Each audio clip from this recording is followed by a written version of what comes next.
Hi, and welcome to the skill of being able to identify where the zeros, which are also known as the x-intercepts, can be found in a rational function. So for this problem, we're going to be working with g of x equals 5x squared plus 10x divided by x squared minus 9.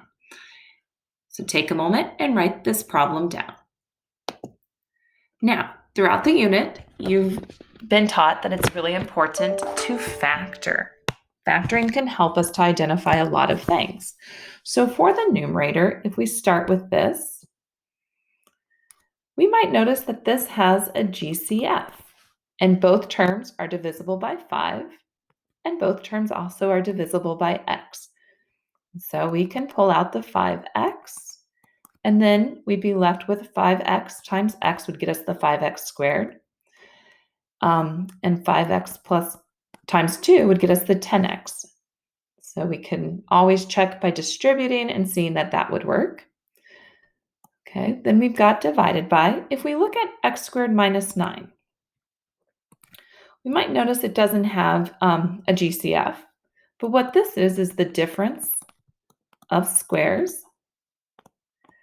So this is going to factor into x minus 3 times x plus 3. The numerator and denominator do not have any factors in common, so nothing's going to cancel. Now, when we go to identify the zeros, we cannot have 0 in a denominator. You cannot divide by 0, so we wouldn't want to look there. Where we're allowed to have 0 is in the numerator, or you're really saying like, hey, if my output is 0, and I have this function,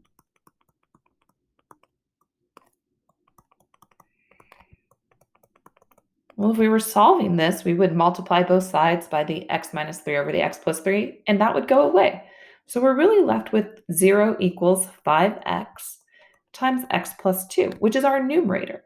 And so again, to identify the zeros, you're really saying what makes the numerator, or the question you're asking yourself is what makes the numerator equal 0? Okay, and so as we continue to solve this, we would notice, oh, for the factor of x plus 2, we're going to probably say x equals negative 2, would make that factor 0. The one that is sometimes sort of tricky for students to see is this x out front. If we have the 5x, the factor we really want to look at is just the x factor right there. And so it kind of is hidden, but what would make that become 0 is if x actually equaled 0. And so these are our two x-intercepts. Now you could also write them as coordinates. So this would be the point 0, 0. And the other x-intercept would be when x is negative 2, the output is 0. So that's two different ways you could write the zeros, or you could say the zeros are occurring at x equals 0 or at x equals negative 2. And again, I hope this helped you with recognizing how you identify the zeros when given a rational function. Good luck with the rest of your review.